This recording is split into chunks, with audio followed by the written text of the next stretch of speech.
하나님께서 여로보암을 세워서 솔로몬의 대적으로 삼으셨습니다.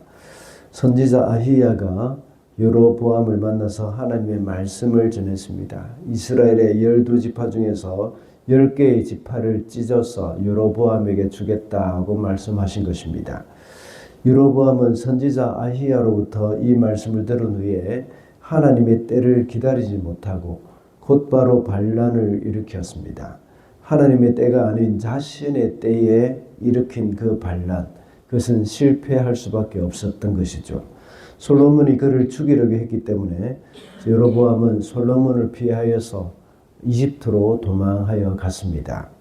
그리고는 솔로몬이 죽을 때까지 이집트에 살다가 나중에 솔로몬이 죽자 돌아오게 되었습니다.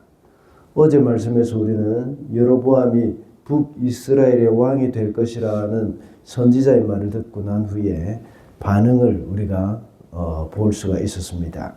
그는 하나님의 뜻을 알았지만 그 뜻을 이루어가는 때를 기다리지 못했던 것이죠.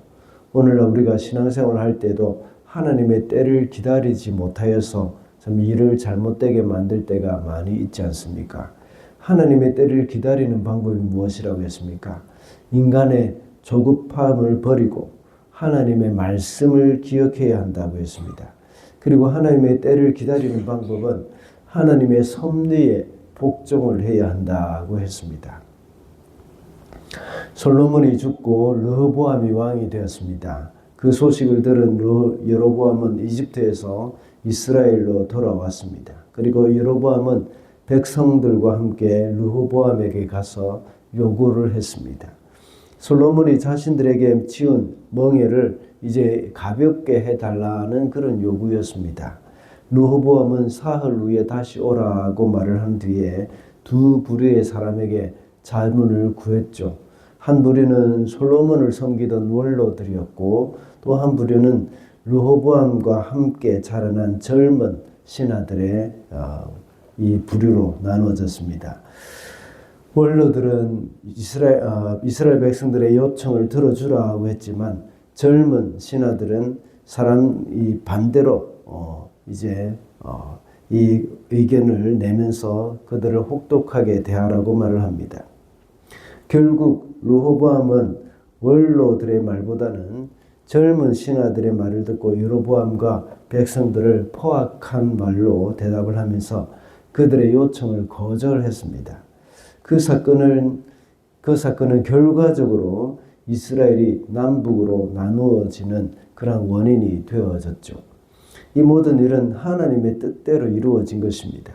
비록 르호보암이 원로들의 말을 듣지 않고 젊은 사람들의 말을 듣고 거절한 일이지만 하나님은 이 일을 통하여서 당신의 뜻을 이루신 것입니다.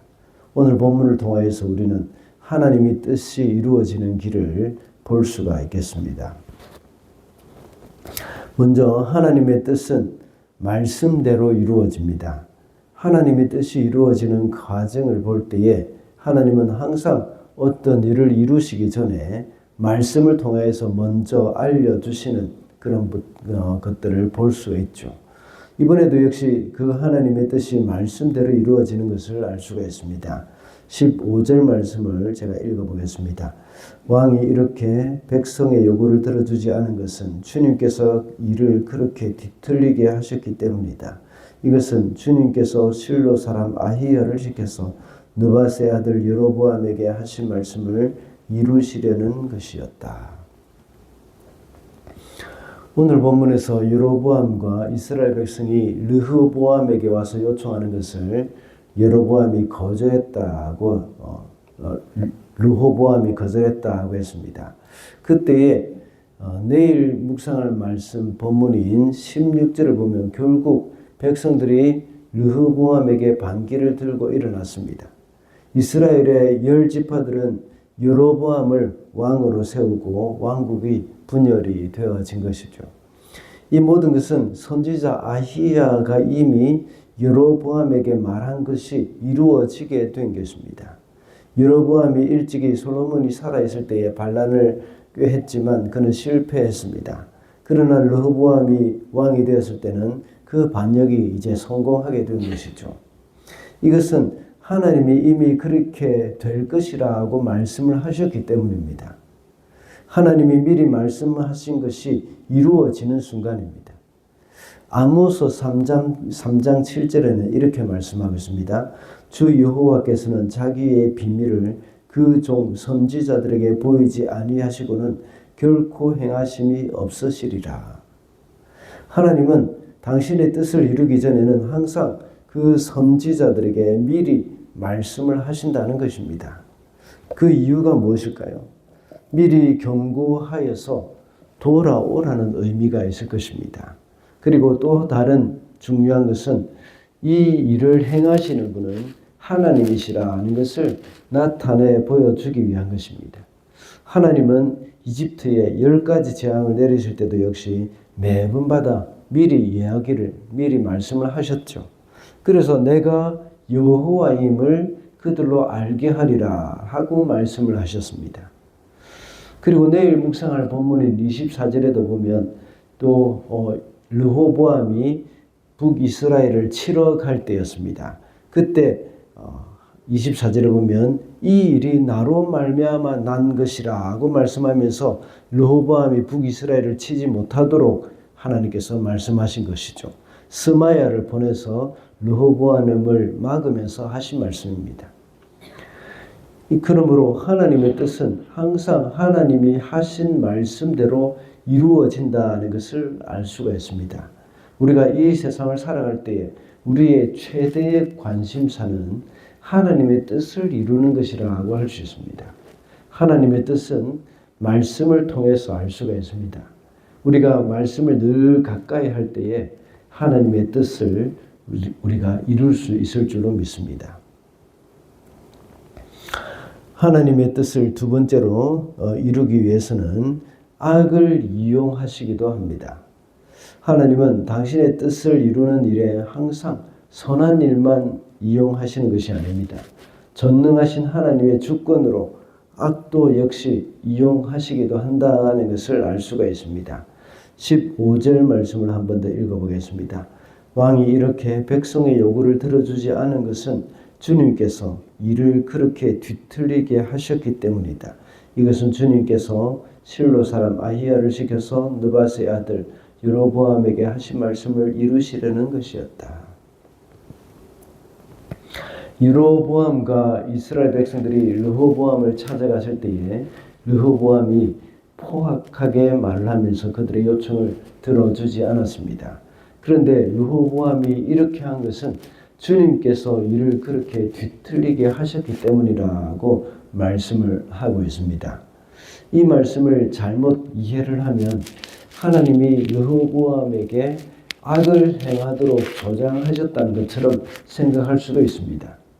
그러나 그것이 아니라 하나님께서 르호보암의 악을 이용하신 것입니다. 그래서 르호보암이 그 악을 심판하시는 도구로 르호보암의 그 악을 심판하시는 도구로 여로보암을 사용하신 것이죠. 이것을 설명할 때에 가장 흔하게 사용하는 예가 바로 가룟 유다지 않습니까? 하나님이 가룟 유다에게 악을 조장하신 것이 아닙니다. 가룟 유다의 그 악한 생각을 하나님이 이용하셔서 그리스도의 십자가를 통하여서 인류의 구원을 이루신 것입니다. 그렇다고 해서 가룟 유다에게 잘했다고 상을 주지는 않습니다. 이런 악한 의도로 가룟 유다가 행한 것이죠. 그러나 악한 자들이 아무리 하나님을 대적한다고 하더라도 하나님은 그것을 하나님의 뜻을 이루는 도구로 사용하실 수 있는 분이십니다. 하나님은 전능하신 분이시기 때문입니다. 만약 하나님이 악을 제어하지 못하고 악이 하나님의 계획을 방해하거나 무너뜨릴 수 있다면 어떻게 되겠습니까? 하나님은 더 이상 전능한 하나님이 될 수가 없는 것이죠. 그리고 악의 세력을 하나님보다 더 강력한 존재가 되게 만드는 것이고 또 이런 유일하신 하나님의 그 절대 주권을 그리고 또 하나님의 절대 주권뿐만 아니라 하나님의 그 전능성을 부정하는 결과가 되는 것입니다. 다시 말하자면 하나님이 악을 이용하지 못한다면 하나님이 통제하지 못하는 영역이 있다는 뜻이 되어지는 것이죠. 그래서 하나님은 모든 것을 주관하신다 하는 그 성경의 이 핵심 진리를 핵심 진리와 모순이 되어지는 것입니다.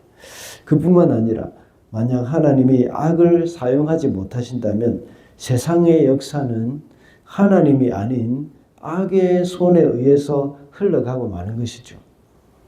그러면 하나님의 섭리는 부분적이고 불완전한 계획이 되어버리는 겁니다.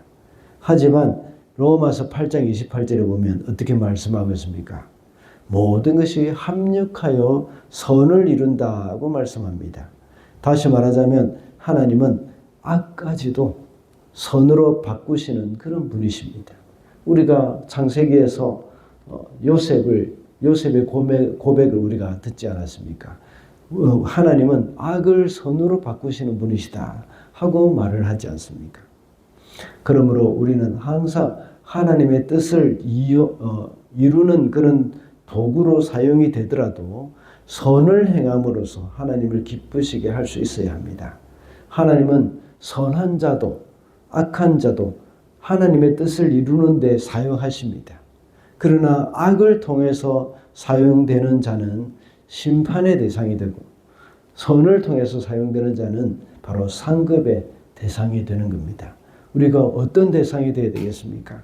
심판의 대상이 되어야 되겠습니까? 상급의 대상이 되어야 되겠습니까? 당연히 우리는 선을 행함으로 말미암아 이 하나님께 사용받는 그 상급의 대상이 되어야 하지 않겠습니까? 그러므로 하나님의 일을 할 때 어떤 마음으로 하는가 이것을 우리는 늘 점검을 해야 합니다. 하나님은 결과보다 우리의 동기를 중요하게 보시기 때문입니다. 하나님은 당신의 뜻을 이루는 방법이 있다고 했습니다. 그것은 바로 먼저 하나님의 뜻은 말씀대로 이루어진다고 했습니다. 그리고 하나님의 뜻을 이루기 위해서 악을 이용하시기도 한다고 했습니다. 그러므로 우리는 늘 하나님의 말씀을 잘 알고 선을 통하여서 하나님께 쓰임을 받는 자들이 되어야 하겠습니다.